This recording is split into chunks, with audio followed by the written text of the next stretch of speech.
I wanted to comment on that Bohemian Grove.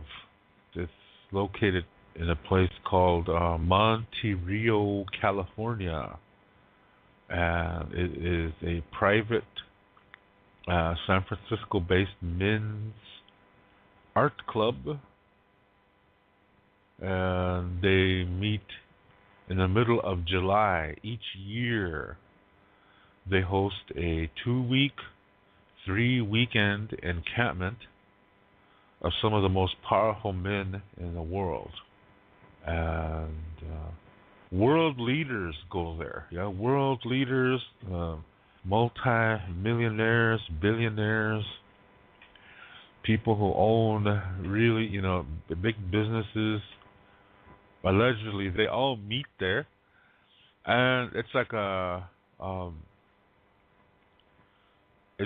supposed to be designed for them to relax and talk to one another in non-governmental binding terms. So they're there unofficially, but they discuss business, allegedly. Every president since since this organization was founded, every president of the United States has been there. It was formed in 1878, so you have an idea how many presidents were there. These are people from all over the world, but you have to speak English. English is the universal language. I should say global, universal aliens out there taking English classes before they come to Earth. Yeah? No, English is the global language of business. Yeah, and so, excuse me, this is what they're doing. And there's just a lot of rumors flying about this. There's these stupid reality shows on TV where they say, "Oh, we're exposing what they're doing." One guy even went undercover, and he was pretending to be like some rich guy or something. So he was there undercover. They had an undercover camera, and they were acting like, hey, we're gonna do this. Oh, we better walk this way. We might get questioned, and things like that. And it's like a camp. Yeah? It's the men sleep in nice places, and they go there. And like I said, it's to let loose. Now there's all kinds of rumors that are circulating about this meeting. To the point of, I think a lot of it is bullshit. Yeah, I think a lot of it is just out and out lies. People are, they speculate, and when people speculate, people keep adding things to the story. I once told you about this game that we played. It was at a party when we were all little kids, and the Indian community used to, every now and then they would put on a party for the kids to give them something to do and just have a good time. And they do cakewalks and things like that, play games and have a chow line at the end, just have a good time. And so one of the games we played was one of the grandfathers. His name was Lala Ed. Everybody knew him as Lala Ed. Lala Ed Clown, his name was. And he had us sit in the circles, and there were about, 50 of us, maybe 50, 60 of us. So we were sitting in this huge circle, and so Lala Ed leaned over and he whispered something to the kid on his right. And everybody was like, huh? What's going on? And then you saw it, yeah? I was sitting about 2/3 of the way down the row there, and through down the circle, and down the line, I guess I could say. And so by the time the person to my left leaned over and whispered in my ear, he said, "Banana, pass it on." He said. So I turned to the other person. I said, "Banana, pass it on." Yeah. So then by the time it's done, that kid's supposed to say what the last kid in the line is supposed to say what the person on his left told him. I forgot how that turned out. And Lala Ed said, "That's not what I said." He said, "I said oranges." Yeah. And I think the guy, pineapple, as the kid was, I can't remember, but I think it was pineapple. The kid on Lala Ed's left side he said to Lala Ed, "Pineapple." And Lala Ed said, "That's not what I said." He said, I said oranges." He said. It goes to show you how things change, yeah? People have their minds, they might be thinking of something else. See, this is also a test, and do you know how to listen? Because a lot of us think we know how to listen. And we don't. This game also proves that too. And as a result, because we don't know how to listen, is that when we start gossiping, since we don't know how to listen properly, we don't hear the story as it's being told, and then we think we hear things that weren't even said. So we add on to that. Yeah? We repeat what we think we heard. And the result is we're ending up adding something to it and leaving something out because we didn't properly hear it. Yeah, we didn't properly hear it. So this game shows that's what people do. They might be thinking about something else. They might be thinking, I wonder what they're doing. Yeah. And so by the time you get the word, you hear it, but you didn't. Even though it was just one word, for some reason it didn't connect, and somewhere down the line it changed. Yeah. So one wonders how many times did this word change. See, by the time it got to me, it was banana. Yeah, and by the time it got to the end, it was pineapple. and it's just crazy, and it also shows you how some people are probably saying, "Oh, I'm going to trick them. I'm going to say a different word," and that goes to show you the nature of gossip. Is that when somebody hears something and they don't like that person, they make the story even worse than it was before. Yeah? In Lakota Star Knowledge stories, this is addressed.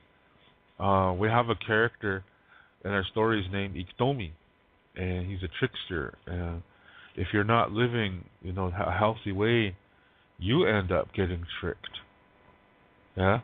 But if you're living in a healthy way, and you encounter and experience similar to these Iktomi stories, you know the thinking behind it. In other words, you know what duality is. So when you encounter an experience that is tricky, and you will see the dualistic elements in the story or in the experience, and so you know how to work it. See, that's what these Iktomi stories teach. They teach you how to recognize these things, but the stories are told in such a way that they're really funny, but sometimes they're really wicked. Yeah, they're dangerous and they're horrible. Yeah, and but the thing is, it's entertaining in that way. But if you're living the star knowledge principles that I explained earlier, you will see the thought process underneath those stories. And when you can do that, then you really can figure things out in life. Yeah, then you know you won't be tricked, and you know how it's going to work out. You know what's going to happen, and in some instances, you know what to do to change it. And when that happens, whoever tried to trick you is the one who gets tricked. Yeah, that's the nature of Iktomi stories. Anyway, in one Iktomi story, I can't tell the full story because it's not that time of the year. See, this is another thing. A lot of Lakota people don't know these things, that there is a certain time to tell Iktomi stories. And no, I don't mean time of the day, I mean time of the year. Yeah? And that's when the spiders go under the ground. That's winter time, deep winter time. That's the only time you're supposed to tell these stories. But most Lakota people don't know that, so they tell them during the summertime over campfire, like it's a campfire thing. Yeah, and when you do that, spiders might come. Yeah, go into your sleeping bag. Do you see what I mean? See, this is not supposed to be taken so lightly. So, but people, Indians today, don't know these things. So then they go ahead and tell them, YMCA camp and things like that. And why is it that they don't know that? Yeah. Well, let me explain to you. In the beginning of let me say that. Start again. The reservation time period began during the late 1800s, and during that time, reservations were like prison camps. We were not allowed to leave them.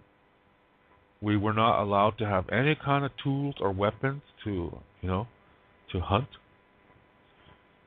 And so we were denied access to the foods that our bodies were used to, like wild game, wild fruits and wild vegetables. That's what made our bodies physically healthy.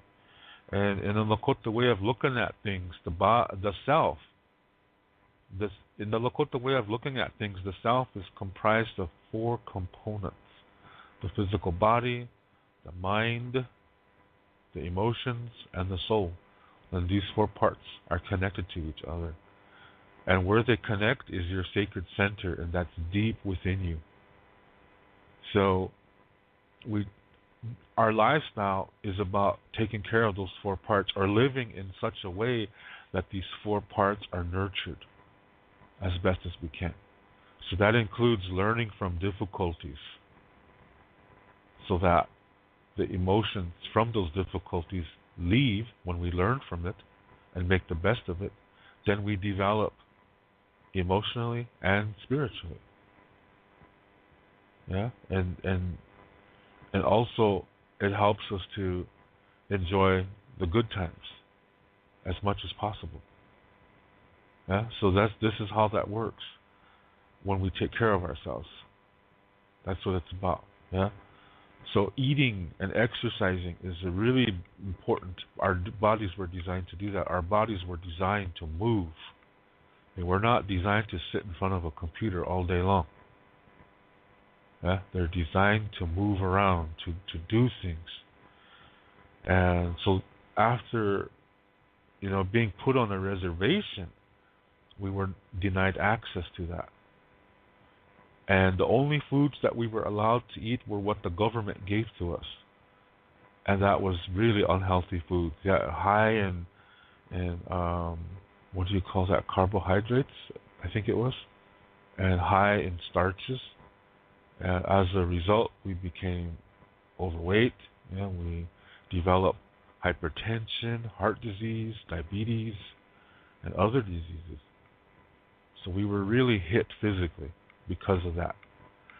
Then a law was made on April 10th, 1883, that said that,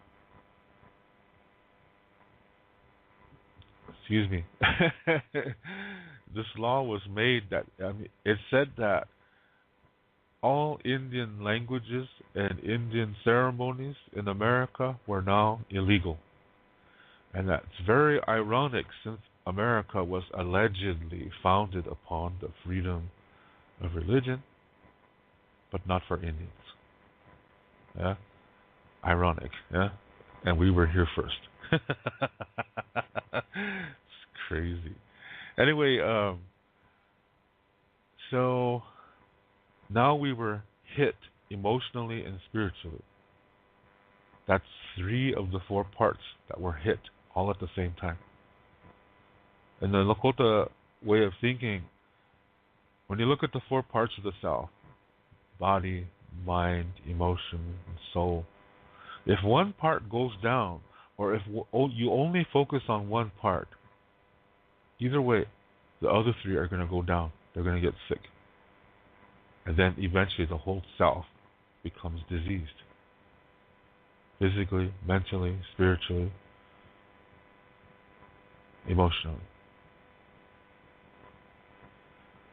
But in this instance, we were hit in three of the four parts all at once. That only left the mind. And soon the mind went, and we became very feeble and weak-minded. Then the priests came to the reservation, and they learned our language, they learned our stories, and they said that our stories conflict with the Bible. Therefore, our stories are from the devil. In our feeble, weak minds, we accepted that. And these priests were saying, if you believe in our God, then life will become easier for you and your people. And we were starving. We were hurting.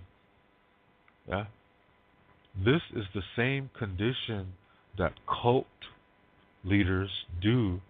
I mean, let me say that again. This is the same condition that cults bring their new recruits to. And also terrorists use the same thing. You take your new recruits, put them someplace where they're deprived of family, friends, healthy foods that their bodies need, and they're constantly being told certain things. And eventually their mind weakens and they start to become easily controlled. That's what happened to us on the reservation. Yeah? So when the priests learned our ways and said that our ways and stories conflict with the Bible, they said our ways and stories are from Satan. And they told us what happens when we follow Satan, according to the Bible. Yeah? So they used a scare tactic on us. They controlled us and used fear, and we became Christian. Then they took our children from us, put them in boarding schools over several hundred miles away, sometimes even several thousand miles away. These children were not allowed to come home, and these schools did not hire good teachers because they offered very low pay.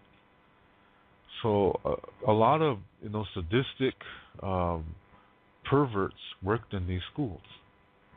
So children were tortured for speaking their language or even just talking about their home. They were tortured.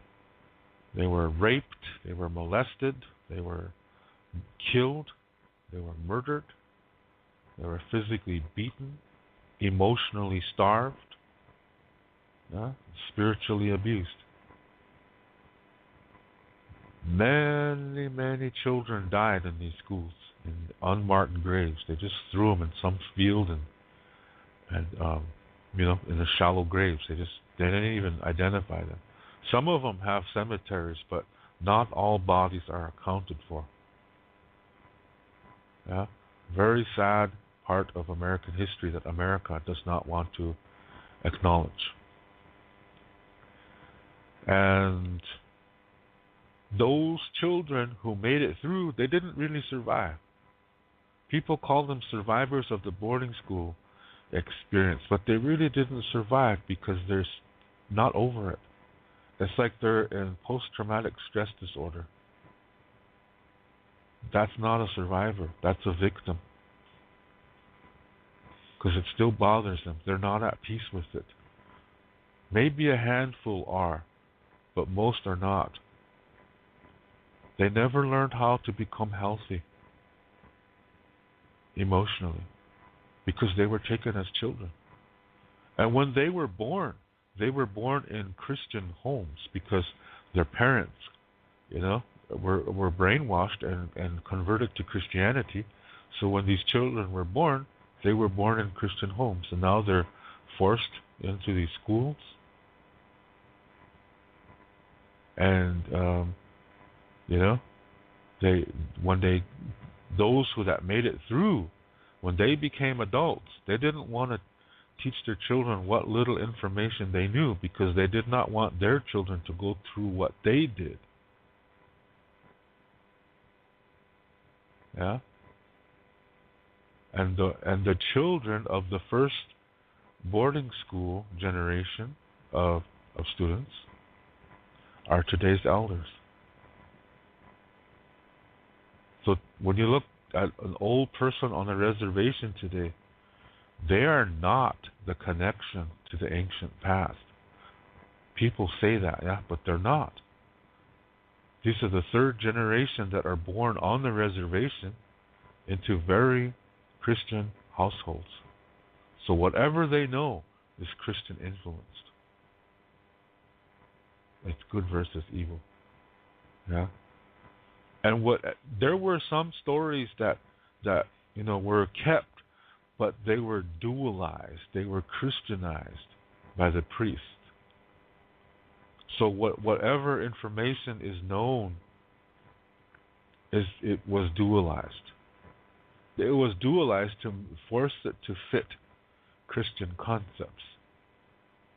Among most Lakota people, the stories were lost. I guarantee you, go to any reservation, Lakota reservation, and ask about the story when the moon cried. 99%, they're not even going to know what the hell you're talking about. What do you mean the moon cried? They're going to say.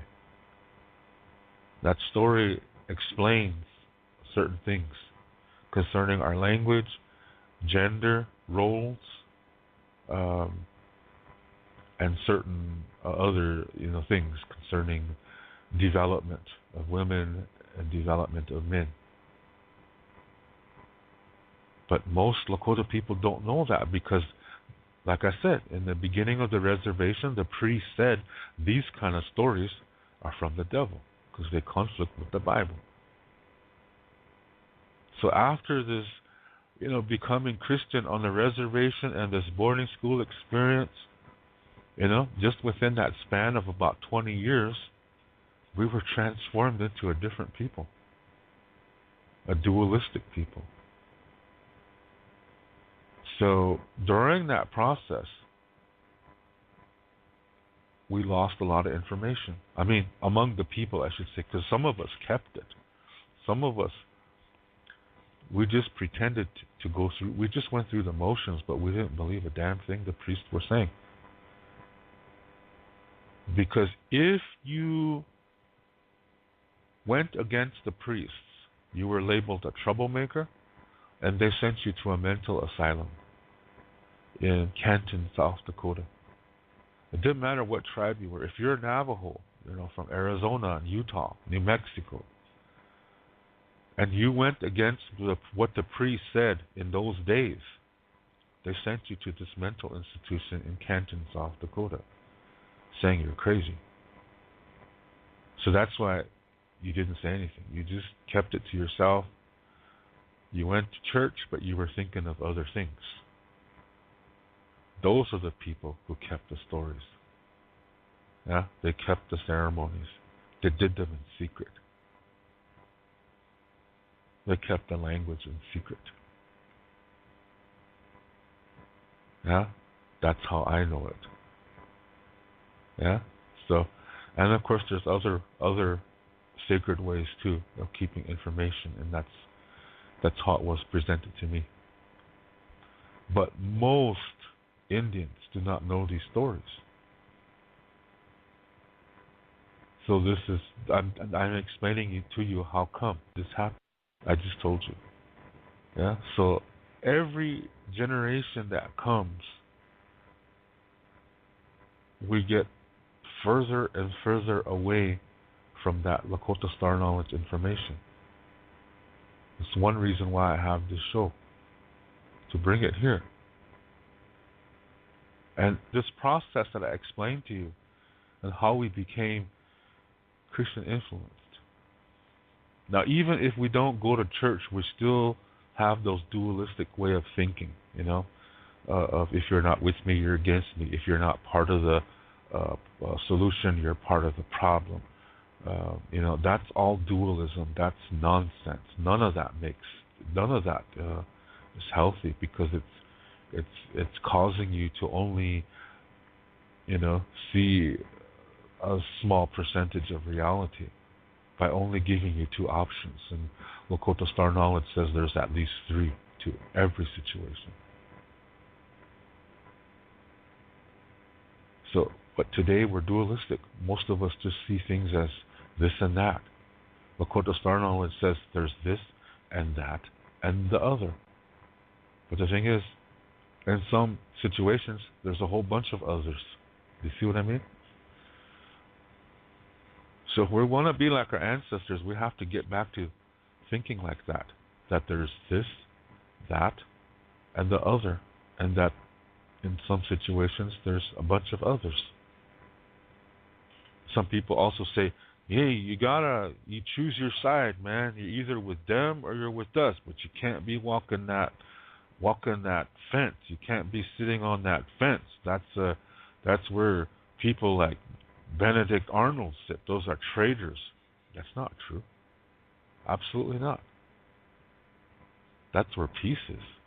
That's where neutrality is. That's where our ancestors were. And it's not about choosing sides. Yeah, because see, in duality, people label it as, okay, whatever I like, that's going to be good, and whatever I don't like, that's going to be bad. See, they label it. That's the mistake.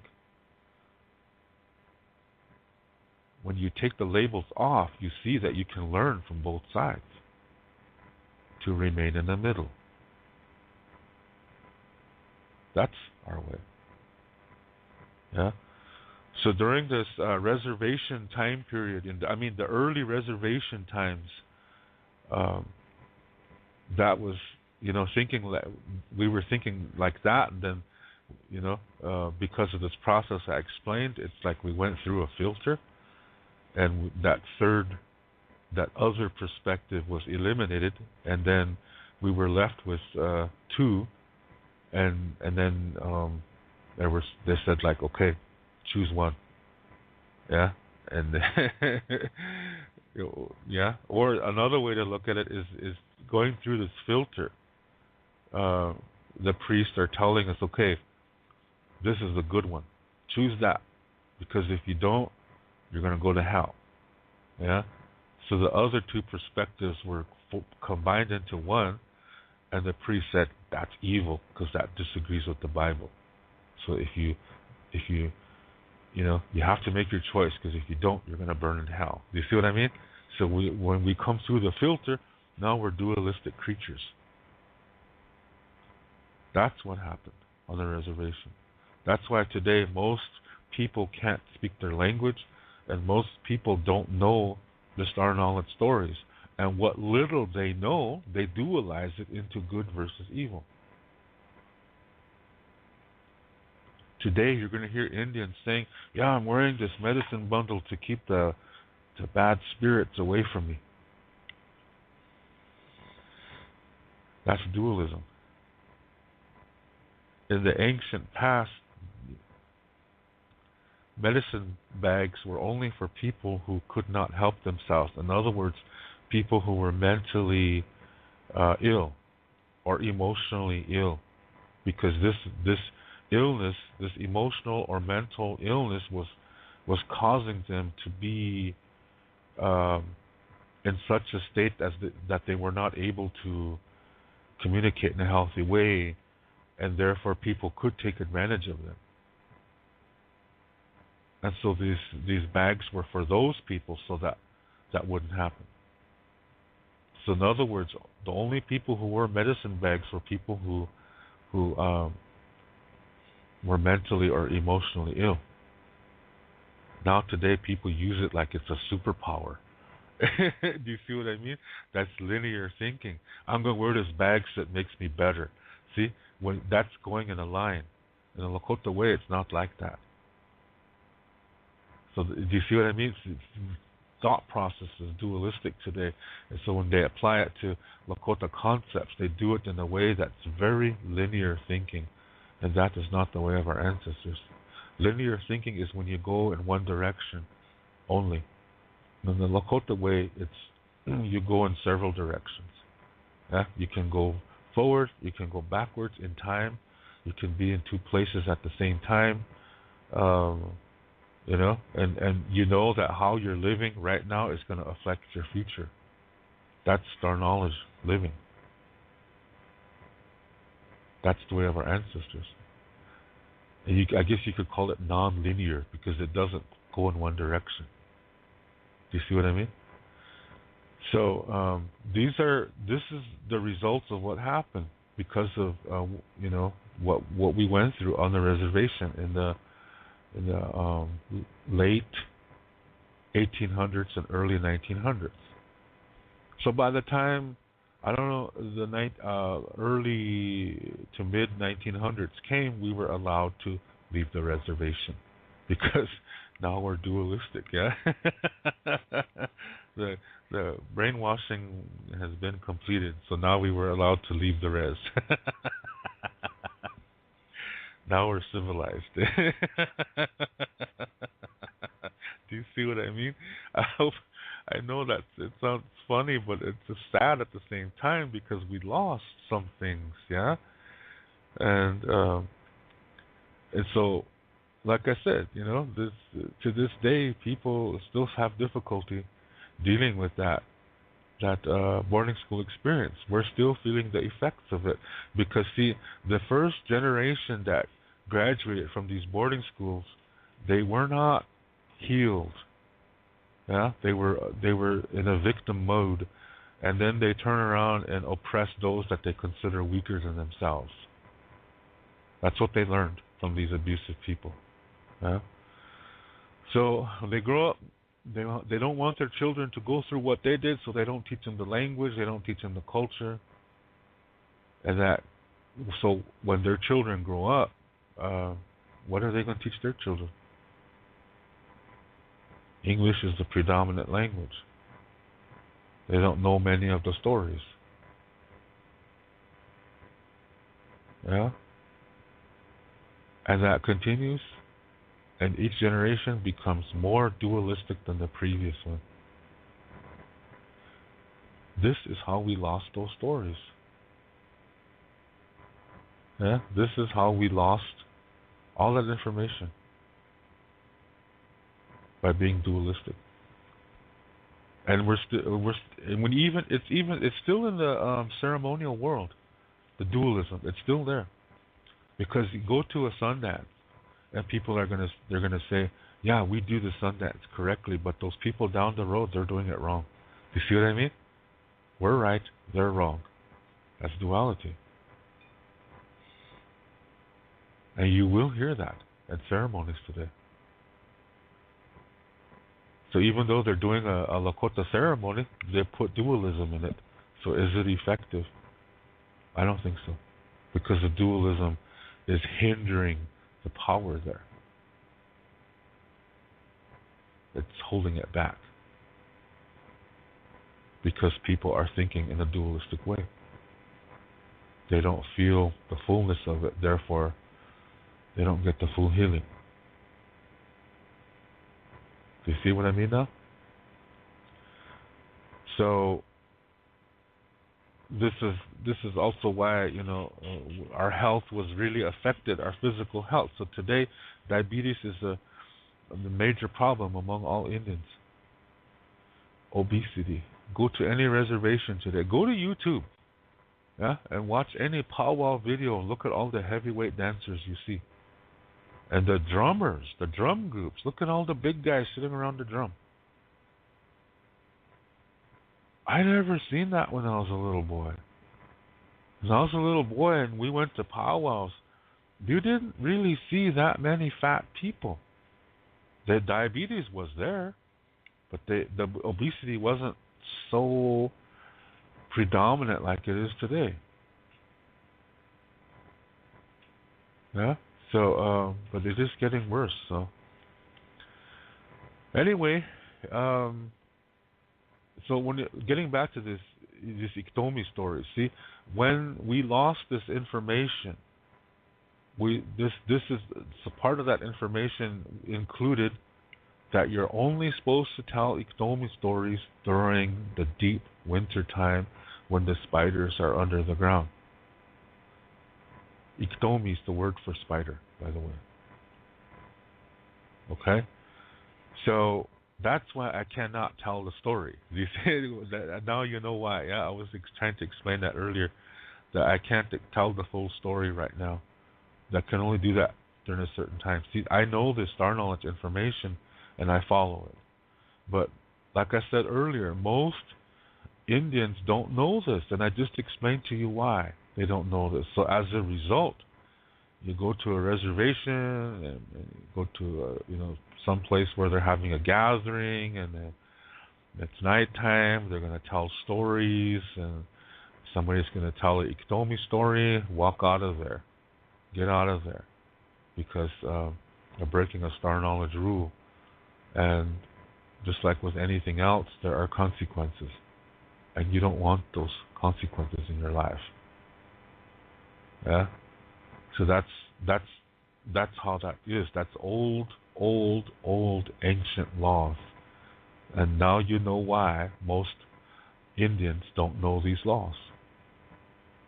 So they break them all the time. Yeah.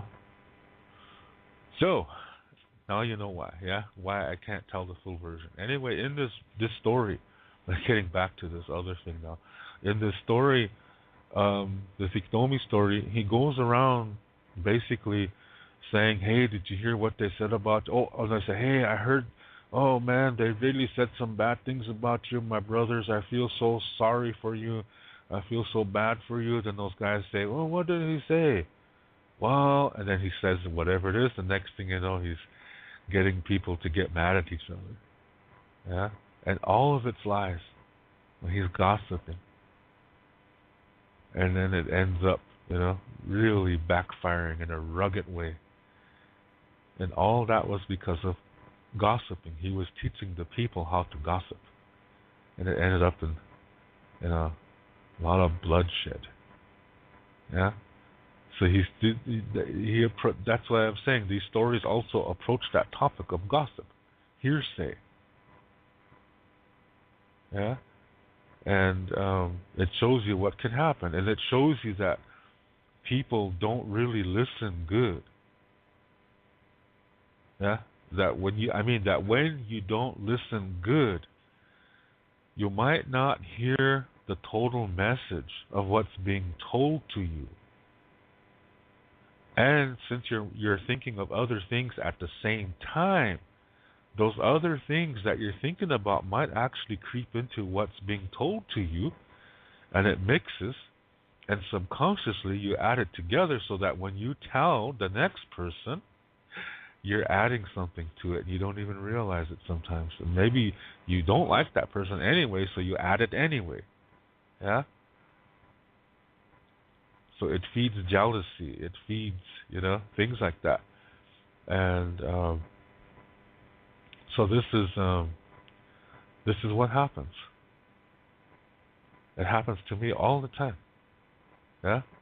I go into about any Native American forum and people are attacking the shit out of me. At first it used to piss me off.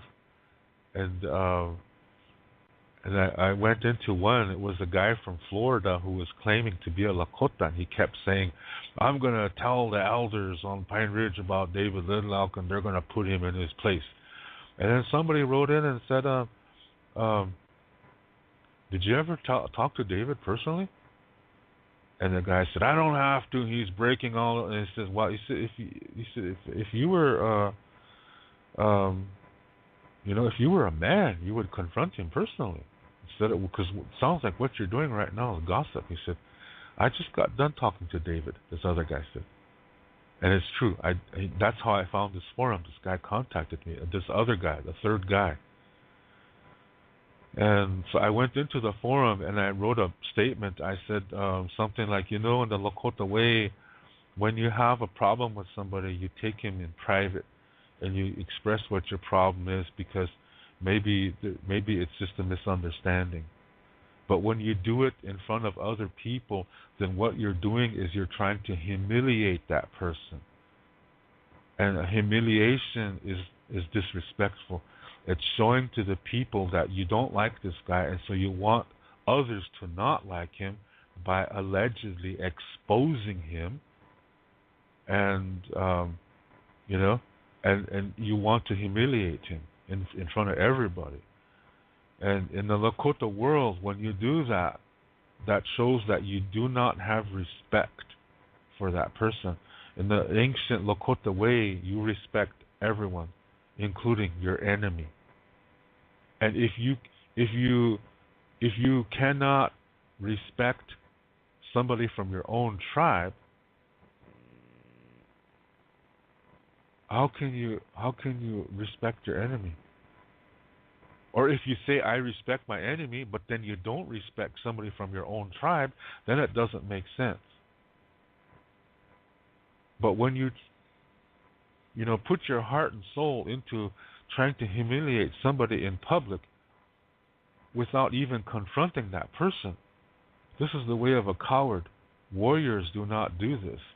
When a warrior has a problem with his colleague, he will take him in private and say, look, I want you to know what I think, and tell me what do you think of that, kind of thing.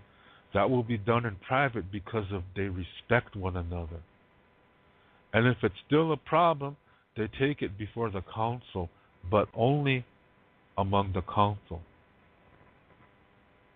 And then, if the person still disagrees, then he can part, but it's done in a peaceful way, and nobody talks about him in a bad way. But humiliation breaks that. Humiliation is the way of a coward.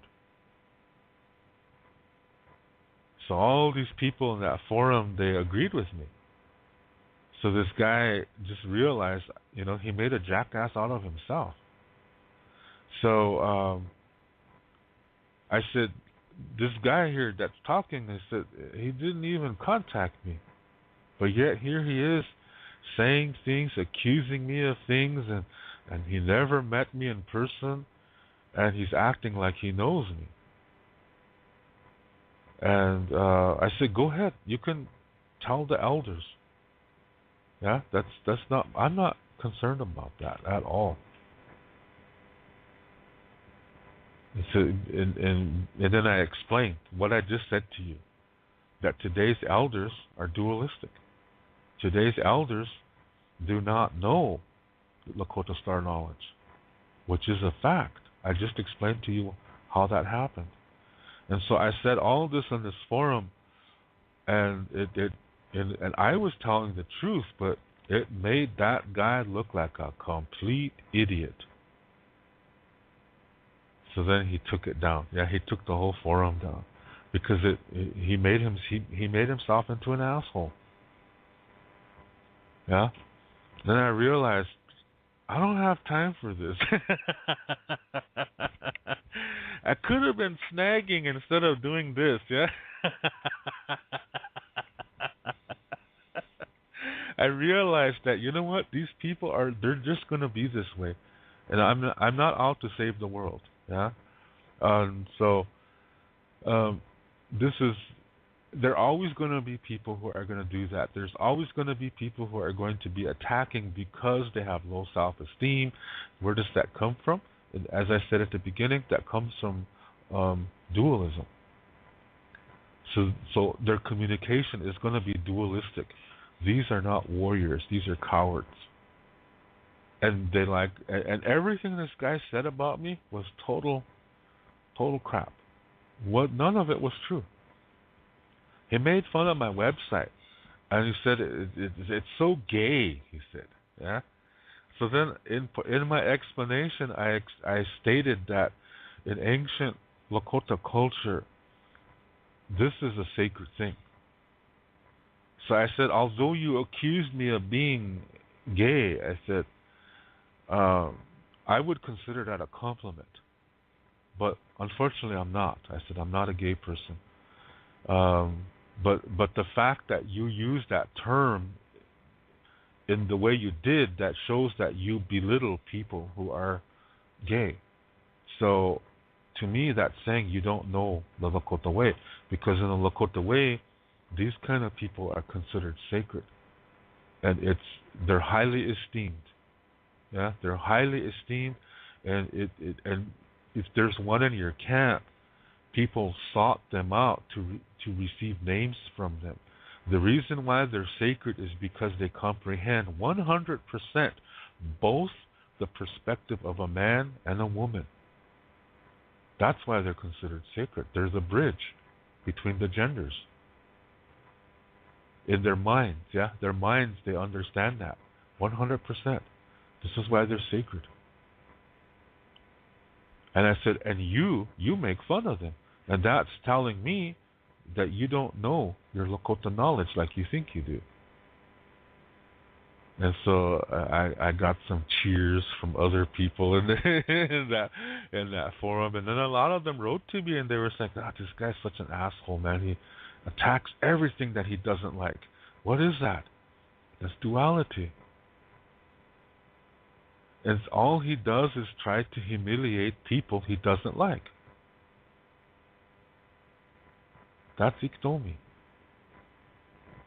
Do you feel what I mean? The humiliation, to humiliate somebody like that is just it's the way of a coward. Now, what I said was not meant to humiliate him. What I said is the truth.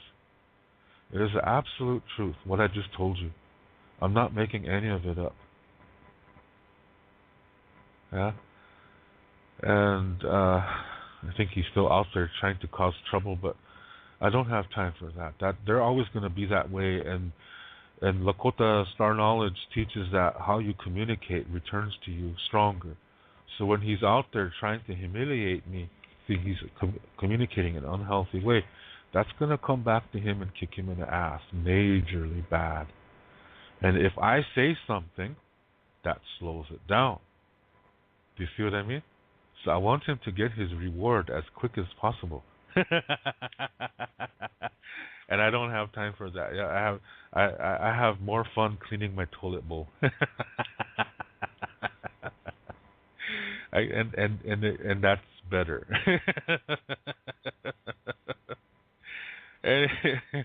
Anyway, and I know that happens. Yeah, and so I know about this humiliation really good. I know people try to do that to me all the time, and it doesn't bother me. It's PR. Yeah, I've had quite a number of people who have purchased my books because they didn't know who I was, but when they went into this Lakota forum and they saw these people just tearing me down and saying all kinds of things about me that are not even true. And they were thinking, like, who is this David Little? Anyway, so they Googled me, they found my website, and it's like, hey, this sounds pretty cool. And the next thing you know, I end up making a sale. Yeah, they buy my books and CDs, and they're saying, man, this is pretty cool information. Just think we never would have knew about you until we went to that forum. They said. So I said, yeah, they're doing PR work for me, and I don't even have to pay them. They're advertising me, and I don't even have to pay them. Who is that guy from that circus? What's his name? The P.T. Barnum. I think it was him that said something like that. If you can leave an impression, the most important thing is leaving an impression on people in such a way that they don't forget you, and it doesn't matter if they like you or if they hate you, but the fact that they remember you, then you've done your job, he said. Yeah, so I follow that. So it doesn't bother me, yeah, when people drag my name through the mud in their own shitholes. That's their business. And like I said, communication comes back to you. However you communicate, it's going to come back to you. And so I'm not in the process of standing in the way. Yeah. I want them to receive their rewards as quickly as possible. So it don't bother me. Yeah. That's really bad. Okay. So getting back to this, this adding things on to what people say. Yeah, people, like I said, people will hear something, and like I said, because they don't really know how to listen, they're not really hearing what's being told to them, but that gets mixed up with other thoughts that they're having at the same time. So when they pass that knowledge on, it's different. Yeah, that's how it happens. So hearsay can really it can come out at the end as something totally ridiculous. And that's what's happening concerning this Bohemian Grove. People like these certain reality shows. They talk about how they've snuck in there and taped them doing this and doing that, and somebody says, well, I heard that they take a bunch of prostitutes up there, and these are presidents, and they're messing with prostitutes, and then when somebody hears that, they say, wow, gee. So then when he takes it to another group and says what he heard, he might add on to it subconsciously because he didn't hear it completely. So they take something that is totally false and make it even more false. Do you see what I mean? and by the time it gets to another other side of the world, it's like, gee, these guys are worshiping the devil. Do you see what I mean? It gets really blown out of proportion. And that's what's happening at this Bohemian Grove. People are doing, they're saying things like, these world, it's so funny that after the world leaders met there, such and such war happened. And so the people are, what's that word, conjecturing? No, that's not the word. Fabricating ideas by saying that, whenever they meet, what they're really doing is they're deciding, about, declaring war or something like that. They're deciding on what's going to happen to the economies and stuff like that. So what they're really doing is they're controlling the world. See, that's a fabricated thought. And people were saying, it's really interesting that normally they say you don't see black people there, but in the year 2003, it was reported that Barack Obama was taken to this Bohemian Grove, and that he was presented there, and they always speculate. That's the word, speculate. They speculate that when they take a presidential candidate to this Bohemian Grove, that's saying that these people are going to back the person, and that person will be the next president. So they're saying that they know who the next president's going to be before the election is even started, which means the election is just a front. That doesn't matter. Yeah, that's what they say, and it's speculation. It's nothing but speculation, and you cannot build honesty from speculation. So this is just hearsay, but people take it as the gospel. It sounds really exciting, Just think, world leaders going there and playing golf and and shooting archery and whatever. And while they're doing that, they're saying things like, "Oh, so what do you think we should we cause a war over there, and then such and such country can come in and yeah, okay, let's do that and make some money on the side." And people think that's what's happening. How can you know that that's 100% what's happening? And if you can't know, then you probably shouldn't be talking about speculation as truth.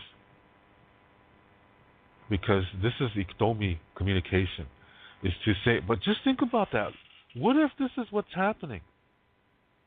Then that means this could happen. And then, see, we got to keep our options open. If they're thinking this way, that's speculation. And you might make a mistake. And you're going to make an ass out of yourself. Speculation is communication too. I believe there's a healthy way to do it though. But you have to have facts first to speculate on what could happen next. But with this situation, nobody has any facts. It's speculation from the beginning. Yeah. So there was a reality show. This one idiot, I forgot his name, and it's just they're like lawyers. They know how to use words a certain way to make it appear as truth, even though they didn't say it was. That's really tricky. Yeah, to use words like that. Lawyers do that. Used car salesmen do that. Insurance people do that. Housing contractors do that. Yeah, it's really tricky language. And so they made all these speculations that these people are deciding what's going to happen in the world the following year. So this guy had a hidden camera on him. He went inside this Bohemian Grove, and there's a ceremony that they do in front of this giant wooden owl, and but and this guy was trying to say that they're worshiping Satan, and they're saying, yeah, see, in the Babylonian times, the owl represented knowledge of good and evil, and this is concerning satanic, and it's been known all over the world that when they do satanic ceremonies, that they involve the symbolism of the owl. And if you look here, the owl here is about 20 feet tall, which it is believed that the soul of Satan comes through this owl at the time they're doing this. He's just making it up, and people believe it. Why?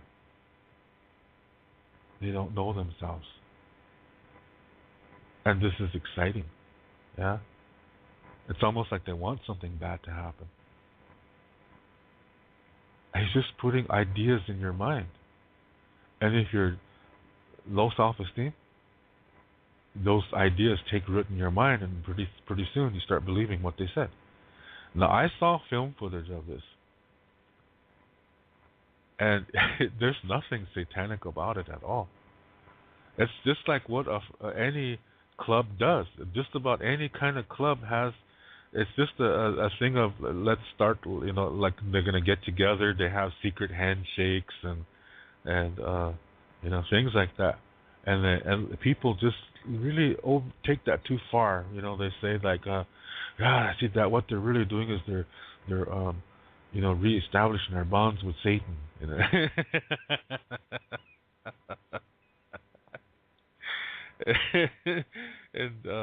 what it is what they're actually doing is it's like a renewal kind of thing, renewing friendships, renewing whatever, and they're using lines from Shakespeare in what they're doing, and it's just symbolism, and it's nothing is satanic about it at all.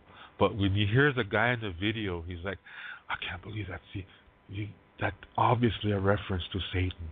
Now, when he said this, that's obviously a reference to world domination.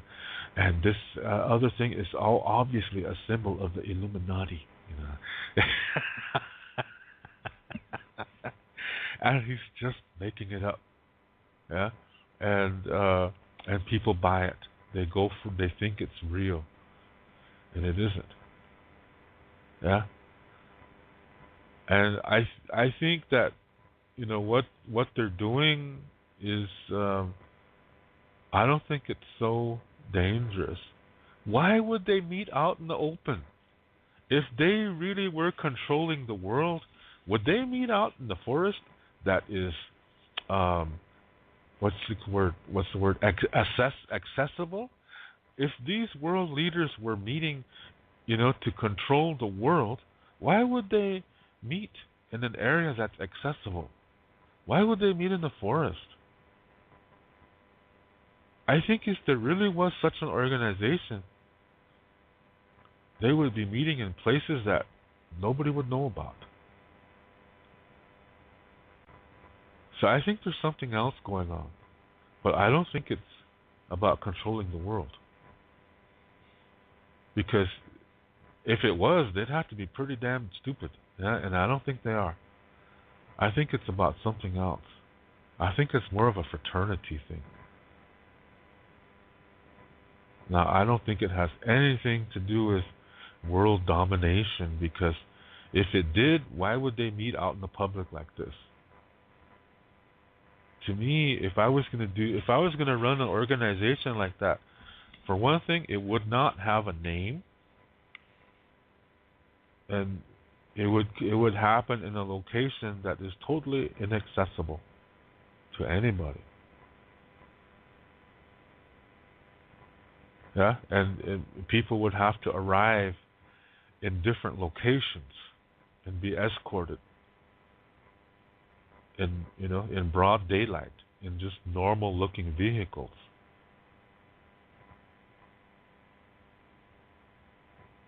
But to do it like this, out in the open, I don't think so. So you have to think about, put yourself in those shoes. Yeah, if you were part of a secret organization that was controlling the world, why would you meet out in public? Why would you light a fire so big that campers and other camps all around can see it? Why would you do that? If you wanted this to be secretive.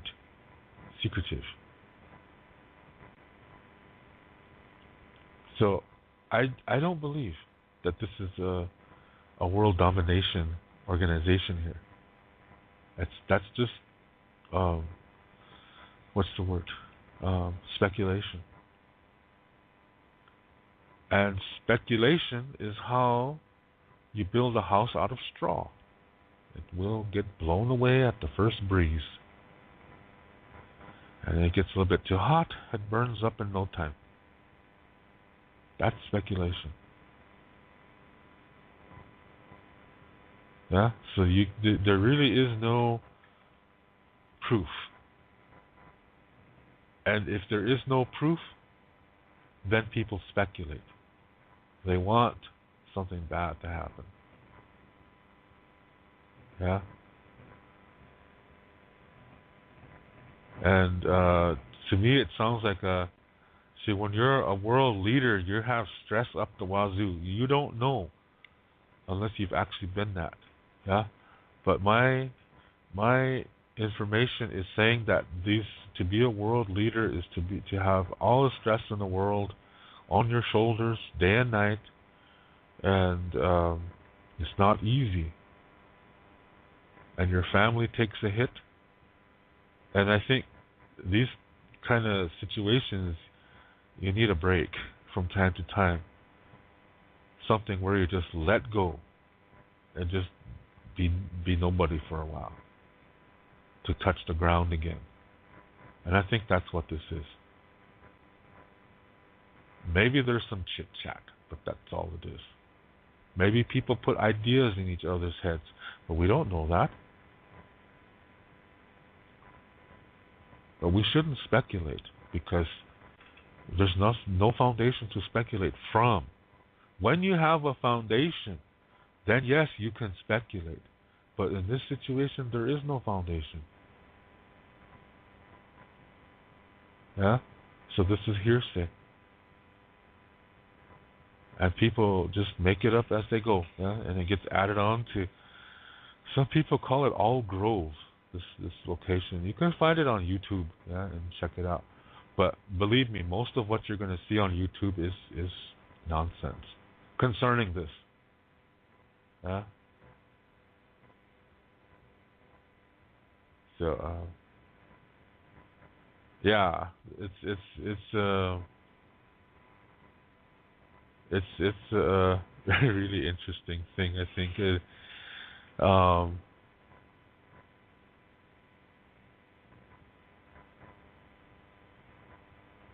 yeah, it's quite a thing here. From what little information that people do know, it is interesting. Yeah.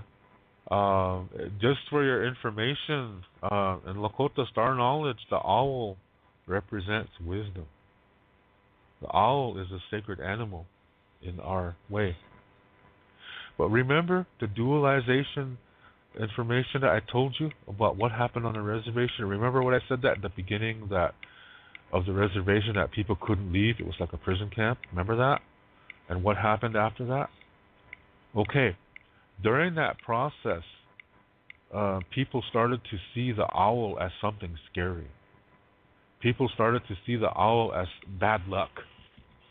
Yeah, people were saying we're starting to view the white owl as bad luck and that you're going to die. That's dualistic. Yeah, that's not the original teaching. The original teaching is the owl is a sacred animal. Represents wisdom. Thanks to the owl, humans are here. Yeah, for one thing. And owls are actually, they're not bad luck. They're actually trying to warn you. And if anything is trying to warn you, that means it's on your side. It means it wants you to live. So how is that bad luck? Do you see what I mean? So that the way the owl was viewed in ancient times was as a symbol of knowledge, a symbol of wisdom, and also a symbol of warning that when you saw one just suddenly appear in front of you, that means you're supposed to stop and think. Really think what's going on in your life right now, because the owl knows that you're headed in a place, not literally, but figuratively speaking, in your life. The owl knows beforehand your thought pattern is leading to danger. So sometimes it appears in front of you just out of nowhere, and when that happens, you're supposed to think and alter your thought patterns. Yeah, and that way, it won't happen. That owl just protected you. It wants you to live. That's the ancient way of looking at it. Now, today, people will say they see a white owl, they say, "Oh, that means you're going to die." Do you see the difference in how that changed? So that's why I'm saying this information. Yeah, that when Lakota's information was really lost during the reservation times, and most of what you hear on the reservation is incorrect because it's dualized. Yeah, it's just very little authentic information out there, and most of it is not in books. Yeah, most of it is not in books. Yeah, there was this one guy. He really does controversial reports. What's his name? Alex Jones, I think. This guy's so full of it. I can tear down every one of his arguments. Yeah, he tries to argue like a lawyer, but He's not good at it. If he was, he probably would be a lawyer, but he's not good at it. He uses appeal. He uses what's called fallacies, and fallacies are like some like for example, I'll give an example of an appeal to authority fallacy. An appeal to authority fallacy is when you say things and you say them in such a way as to get your listener to regard you as an authority of whatever it is, yeah, of the topic. For example, Indians do this all the time. A guy will get up at a meeting and he will say, my Indian name is so and so, and I was given another Indian name by so and so. I'm a descendant of Chief so and so, and I come from a long line of medicine men, and I have two pipes, and I participated in the blah blah blah ceremony for 27 years now. I've walked the red road. I'm gonna say a real Lakota person, a real traditional Lakota person would get up at this moment and walk out. Why is that? Because this person broke a Lakota virtue called wahwala. This is humility. A real traditional Lakota person does not have a desire to brag about himself. And that's what this guy just did. He bragged about himself. Yeah? Just because you're a descendant of so-and-so, that does not mean you're the same way. Yeah? Not at all. It does not mean you are the same way. So, you have to make your own name. Yeah? You have to, if you want your name to have a reputation, you cannot rest upon the reputation of your forefathers. You have to make a name for yourself. And you do that by helping people. And you don't ask for credit. You just do it because you understand the natural law of generosity, in that when you help somebody, that returns to you somehow. And someday you're going to need to ask for help too, because you're humble. Yeah? So what this guy said, when he announced that he had two Indian names and was, bragging about how he's descended from Chief so-and-so and does all these ceremonies, what he's doing is he's trying to get you to think of him as above you, that he is better than you, that he is smarter than you, so he's your authority. And that's a fallacy. What he did is a appeal to authority fallacy. Lawyers use this all the time. This is a trick. Yeah? Because usually people of wisdom, they don't talk like this. First of all, when they get up to talk, they apologize. If there's any old people there, they apologize to them. Because the old people have experience. They might not have wisdom, because wisdom does not come with age. Yeah? Just go to any bingo hall and look at all the old people sitting there. There's your evidence. Wisdom does not come with age. Okay? To think that is linear, and that's not our way. Just go to, like I tell you something. Sometimes when I see these parks here in Berlin, and there will be an area for little kids to play, and you see little Turkish kids, German kids, African kids, Aborigine kids, yeah, Spanish kids, Asian kids, they're all playing together. That's wisdom. Yeah, and if their parents are wise, they will remain that way. But if their parents are dualistic, then these children will slowly learn to become dualistic. Then they'll learn to separate from one another based on their culture. But as little children, they don't know these things yet. But they're wise. That shows you that racism and, paternalism, these are learned behaviors. And we learn that as we go older. Or if we have healthy parents, we don't become that. We become healthy. You see what I mean? So wisdom does not come with age. But anyway, a person will get up and will talk, and he'll just say, this is what I think, and then he'll say what he thinks. And his message will carry the power.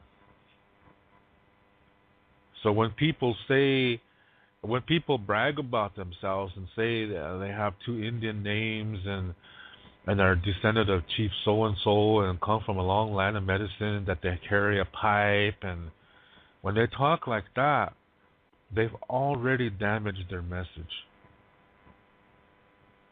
They've stolen or I should say they pushed the power away from their message. And usually it doesn't matter, because normally what they're going to say is really not that smart anyway. That's how that usually works. That's a fallacy. Another one is appeal to emotions. Religions do this one all the time. They'll ask about your family, and what they're trying to look for is somebody who's died and was very close to you. And that's what they're going to use against you. And they're going to say, there's a way where you can be with that person again. They're in heaven right now, and they're waiting for you. And they want you to accept the word of God, and see, they go along that way, and they get to you by getting to your emotions. And they want you to stay in that emotion, because that's how they're going to keep you there. You heard me say that at the beginning of the show. How you living in an emotion is keeping you from seeing and enjoying the completeness of reality. Living in an emotion is like you become a slave. You're not really free. See? Those are what fallacies are.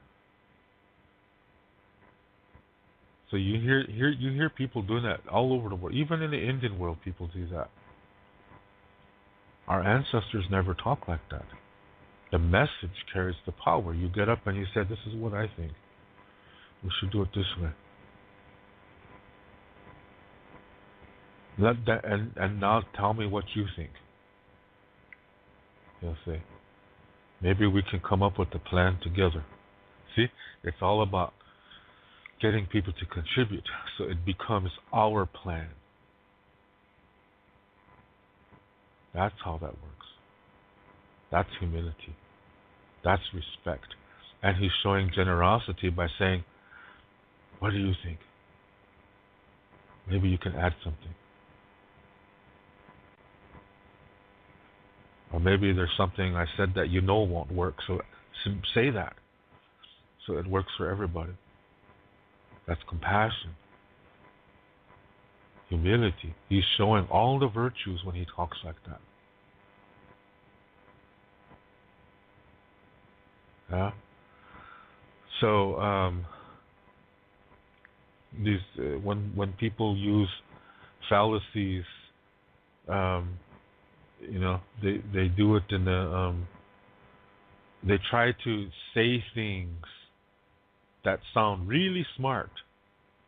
So you think, oh wow, that guy must know what he's talking about. Let's listen to him. That's exactly what he wants you to do. When really, you should be checking out what he's saying. If you don't know what he's saying, you should check it out.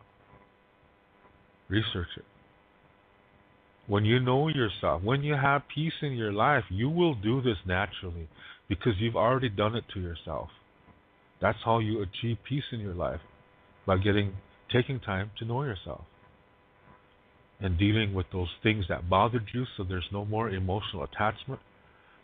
And you remember it, but you remember it and you regard it as a teaching experience that helped you to enjoy the good times even more.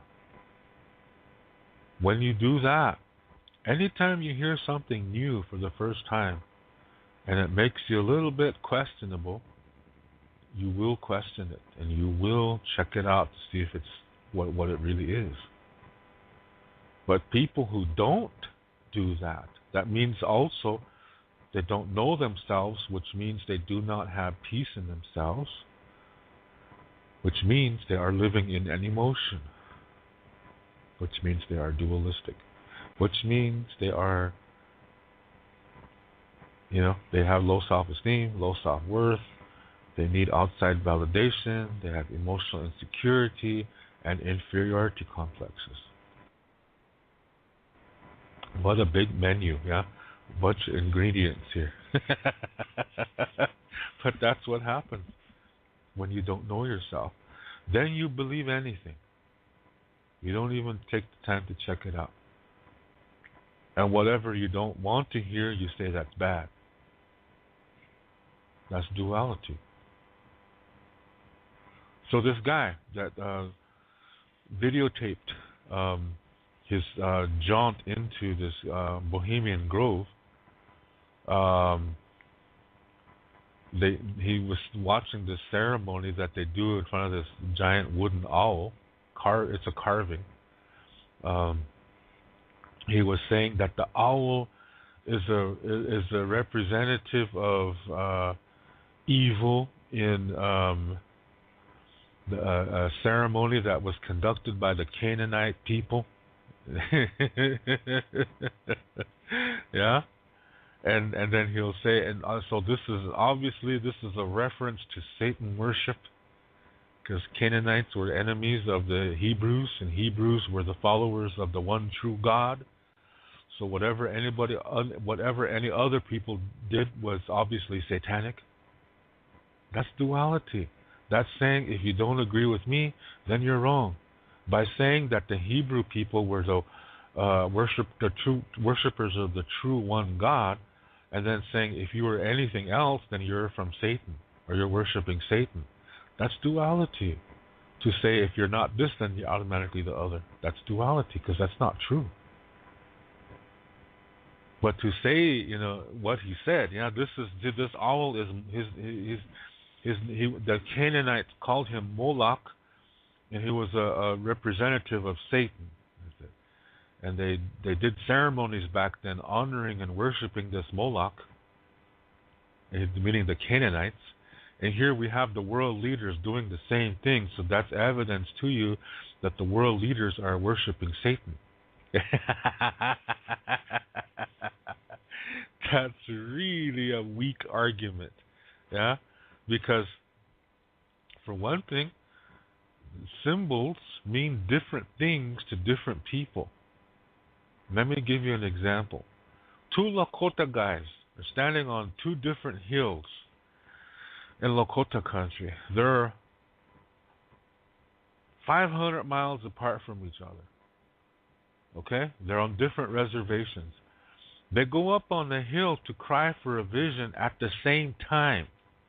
They're going to be up there for 4 days and 4 nights. Non-stop. And they get their visions at exactly the same time on the third night, sometime after midnight. They both get their visions at the same time. And they both see the same things in their humblecha. This is the humblecha ceremony, yeah? Crying for a vision. They see a horse. They see a circle. They see a river. The circle is a quilled circle, porcupine quills. And then they see clouds. Did they see the same thing? This is a trick question. They saw the same objects. But did they have the same vision? Did they see the same thing? No, they didn't. I didn't give you enough information to make that conclusion. Okay? I did not give you enough information for you to make a proper conclusion because there's something else in this dreams and visions protocol because we do have that. This is some star knowledge information. The next question that you have to ask is what were they doing? These things in their visions, what were they doing? That's what makes it different. And with one man, let's say that the circle was over the horse's head, and the horse was drinking water, and it was a cloudy day. Now the other man, let's say the circle was floating on top of the water. The horse was standing by the water, and where the cloud was in the reflection of the water. Two different visions. Each vision means something different. Even though they saw the same items, the same things, they were doing different things in the vision. So for one, maybe that vision means something concerning life, concerning his life as a father. Maybe the other one concerns something more along the lines of medicine. Okay? They mean different things. So, even though both are Lakota men, both speak the Lakota language, for one man, the horse might mean one thing, but for the other man, the horse means something completely different. Because in one vision, the horse was drinking the water. In the other vision, the horse was just standing beside the water. You see what I mean? Different meanings. Even though it's the same items in the vision, they mean something different. Likewise, the owl, even if what this Alex Jones said, that this Moloch, even if that was a satanic representation for those people, it was their god. Okay? Even if that was true, you have to go back 100,000 years before the Canaanites even existed, and you come to a people called Iktomi, and they have a symbol also of the owl. And to them, the owl means life. That life is sacred. Therefore, you should live in a sacred manner, meaning a healthy way. And that when you see an owl suddenly in front of you, that means you're supposed to stop right where you are. You stop, you sit down, you connect with the grandmother earth by sitting to the earth, and then you pray. And you ask, what am I missing? What did I not see? And you just think about everything in your life. How do you feel about things? What's happening in your life right now? You think about that. And think, maybe that's affecting somebody you know, and you're not aware yet. So you think of all the people you know. and you say to yourself, how is this affecting each person? And then you might find it. Or maybe it's something else, but you will find it. When you take the time, see, remember, you have to know yourself first. You have to have peace in yourself. You have to have already taken the time to know yourself. That comes when you establish peace in your life.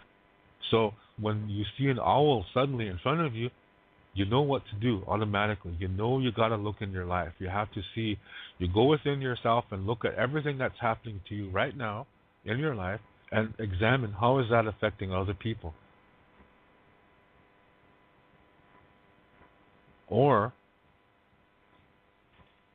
maybe something is trying to harm you. Somebody. So you think of all your communications that you've had in recent days. And there you might find it too. So you see, the owl was saving you. It was protecting you. It wants you to live. And the owl did something really great one time, which the result is humans are still here. And what he did was an incredible act of wisdom. Therefore, owls represent wisdom. Do you see what I mean? Two different cultures. And the owl means something different. So a Lakota guy could break into this bohemian grove and see this giant owl and say, wow, they must be asking for wisdom from this. Maybe these world leaders are asking for wisdom from this owl so that they will make wise decisions for their country and for their people. That's pretty cool. Tribal leaders should do that too. Instead of flying to Las Vegas on travel money for so-called workshops. That's what a traditional Lakota might say. Wow, they're worshiping wisdom. It's like they're asking for wisdom so they'll be wise leaders. Do you see what I mean? The symbol means different things to different cultures. To this Alex Jones, this fool that works for, trying to allegedly undercover things, he was trying to say, this is Moloch, it's a representative of Satan, so what these world leaders are doing is they're worshiping Satan. Yeah? Well, do these people know that? Do you see what I mean? He was trying to sound really smart, really impressive, so you think he's an authority. He was using the appeal to authority fallacy against you to get you to believe whatever he says. That's the old lawyer trick. It's really disrespectful because you're telling people what to think. That means you disrespect their choice to choose whatever they want to think.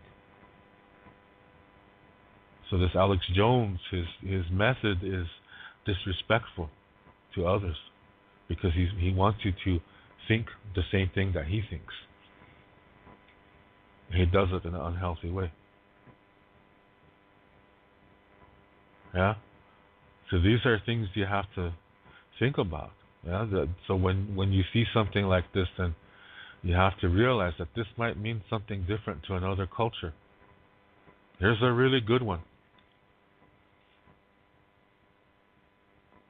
There's a symbol that looks like a cross, but each cross has a tail that's 90 degrees to the line, in each line. Yeah.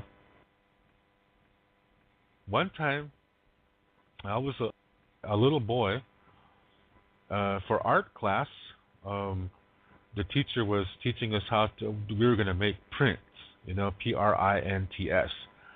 What she did was she brought some potatoes to school, cut, and what we were supposed to, she cut them, a tip off, and then we were supposed to carve a design on that flat part, okay? And then we put she gives us some paint, cups of paint, watercolor paint, and then some thick white paper, and then we're supposed to dip our potatoes in there, and then uh, make stamps on the paper and make designs from those stamps. So I thought of this one symbol. I really like this symbol because it just looks cool. Yeah, to my eyes, it just looks cool. And I remember I'm like about 6 years, no, not six, about 8 years old. Okay, and I just think it looks cool. So I carved this symbol, and I'm just having a good old time, making my little jots and stuff on my art on my piece of paper, and somebody, a white kid, notices the symbol that I'd carved on my potato. So the white kid goes to the teacher and whispers to the teacher, David, blah, blah, blah, blah, blah, blah, blah, blah, blah, blah, blah. So the teacher comes over. She comes to me and she says, David, can I speak with you in the hallway? And bring your potato, she said. So I said, okay. So I brought the potato with me. And we spoke in the hallway. And she said, David, this symbol represents something really, really bad, she said. Back in world history, she said, there was a war that happened in Europe and also in Japan. And in Europe, it was led by a really, really bad man by the name of Adolf Hitler. And this was the symbol that they used. And so she said, for us Americans, this symbol is evil, she said. I really felt bad. Yeah, I about cried, and I was like, how can you say this is evil? And she said, I tell you what, David, she said, I'll carve you a new symbol, she said, and then you can do that, and I'll just take the work that you made, and then you can make a new one. And then she said, okay, let's go. And she didn't even give me a chance to say anything. So I just sat there with the potato in front of me and these cups of paint until art was over. That was my protest. I'm just 8 years old. I don't know a damn thing about World War II. Where did I get the idea for this symbol? I don't know. But I drew it one time, and I thought, wow, this is pretty cool. This looks like a really cool symbol. I was just a little kid. Yeah? That was a swastika. What the Nazi Germany, or what Germans called swastika. That's what it was. But did I know that? No, I didn't. I never saw a World War II movie because my mom didn't let me watch those kind of movies. Yeah, and I had no interest in war movies as a child. I didn't. To me, that was not cool. Yeah, to kill people like that. I wasn't into that kind of thing. I never played war. I just didn't think that was nice. Yeah. I just drew the symbol on the paper, and I thought, wow, that's pretty cool. First, I drew a big plus sign, yeah, like a cross, yeah, a plus sign. And I thought, okay, because the teacher said, draw your symbol on paper first, she said, yeah. So I put a big X mark, and then, not an X, but a big, like a plus sign. And then I thought, okay, what if I put another line at the end of each one and go like that, that, that, and that? And I looked at that and I was like, wow, that really looks nice. So I cut my potato like that. That's how I did that. To me, that looked nice. But to this teacher and this white kid who obviously had a grandfather still alive that was in World War II, they knew this was a Nazi symbol.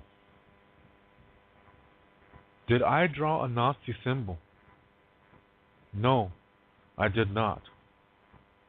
I drew something that looked good to me because, hell, I didn't even know what a Nazi was. As I got a little bit older, I was looking. We were a high school art class, and we were looking at. The art teacher was really a cool guy. I'm gonna say his name because I didn't talk to this guy in, I don't know, uh, 35 years or so. His name was Ken Wold. Really good guy. Yeah, that guy was a cool guy. Ken Wold. He was our art teacher, high school art teacher. First art teacher we ever had for high school art. Really had a good time in that class. One time he brought some books on American Indian art and wanted us to look at it. He wanted us to be exposed to art from the Southwest, art from the Northwest, art from the Eastern tribes. So I was looking through this art from the Southwest Indians, and what do you think I saw? Lo and behold, what do you think I saw? I think it was from the Hopi Indians, or Zuni, or they're very related to each other.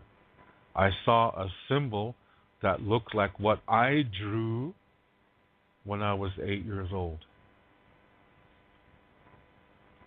And Mr. Wold said these Indians drew this symbol thousands of years before there was a Nazi Germany. He said to this tribe, this symbol is a sacred symbol. So the Nazis probably found that symbol the same way I found it, through imagination, creativity. Oh, look, this looks cool. Let's make that our symbol.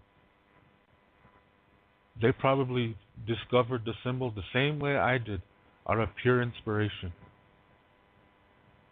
But the Hopis, or the Zuni Indians, they were using this symbol thousands of years earlier, and it was a sacred symbol. When I heard that, I told Mr. Wold about my experience when I was 8 years old. And he shook his head like, that teacher was crazy. He said, finally, I got my justification. I got my validation that I was not bad. I was not wrong. Because this teacher made me feel like I was bad. She said I was wrong. And she made me feel like I was a bad person for drawing that symbol. So do you see? The same symbol can mean different things to different people throughout time. For these Indians in the Southwest, this is a sacred symbol. It has always been a sacred symbol for them for thousands of years. And I drew it because I thought it looked cool. And that's probably the same reason why the Nazis came up with it too. But what I drew, what the Nazis drew, and what the Indians from the Hopi Indians, what they came up with, that was probably all different reasons. For the Hopi people, that probably appeared in somebody's vision.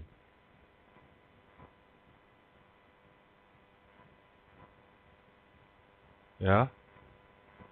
So when I see this Nazi flag, it doesn't trouble me at all. Yeah? To Germans it does, because that's a reminder of their past. But to me, it brings back this memory of when I was a little kid.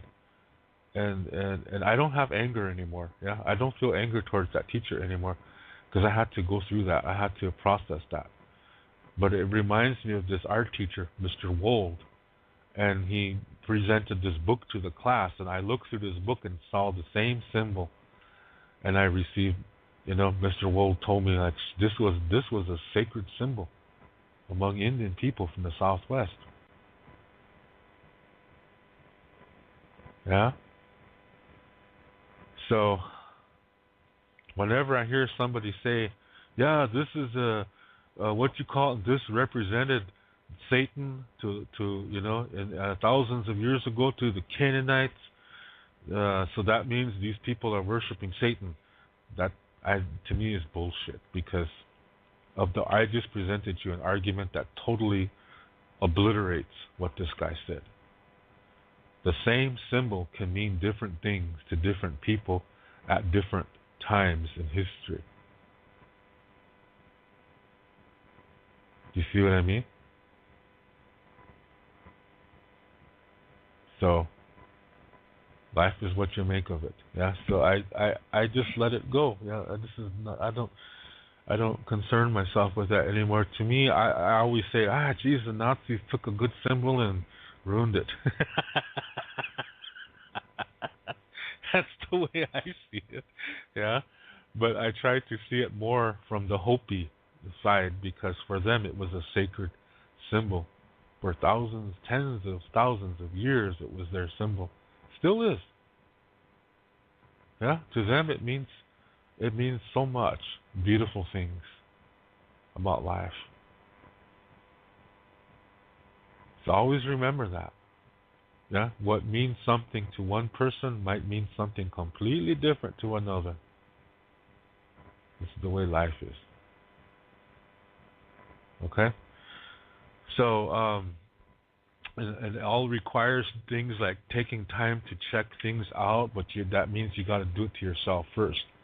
You got to establish peace in your life first. Yeah, and then do your research, because if it sounds kind of far-fetched, the percentage is pretty high that it probably is far-fetched. Yeah, this Alex Jones was stretching, and boy, that was he thought he was trying to invent new yoga positions or something. But what I had to laugh when he said that. Yeah, when he said, the Canaanites worshiped Moloch, who was represented by an owl, and look at what these world leaders are doing here in Pleasant Grove, so this one can safely say that the world's leaders are satanic worshippers. That is stupid. Yeah, that is really, really a stupid argument. And again, I just showed to you how that's not true. Yeah. That what means something to one person could mean something completely different to another person, and these two people might not even know each other. Maybe one person existed 10,000 years ago and came up with this symbol, and it came to him in a dream, and it represented all kinds of things about the universe. And then to another person, tens of thousands of years later, they came up with that to represent their new identity, which oppressed others. Do you see what I mean? So it depends on, you always have to be aware that the same thing means different things to other people. That's really important to know. And when you accept that, when you realize that, that's true, that's the healthy way of looking at it. Because, see, what this Alex Jones was doing was he was being ethnocentric. Yeah, he was trying to say that, well, because this means this in this culture, that means he was using the Canaanite cultural standards on the world leaders, when the Canaanite culture ceased to exist a couple thousand years ago. So how can you apply the same thing? You can't. Yeah, it's because these are different leaders coming from different countries with different kinds of perspectives, so it's not the same thing. Just think about it.